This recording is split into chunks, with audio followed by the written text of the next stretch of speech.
I want to add a pie chart to my document. So here I am. I'm going to enter a few times, insert, and head over to charts and pie.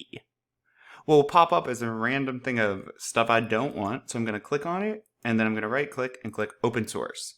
Here is the spreadsheet it's basing all that data on. Well, I don't want period. I want percent of times they enjoy candy. So I'm going to say candy there, and Fred ate candy 48% of the time.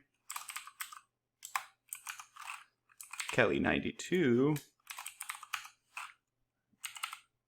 Nero 18. And Ganesh is going to be 65. Okay, now I want to try and change points scored, so I'm going to need to click on it here to do so, and candy eaten.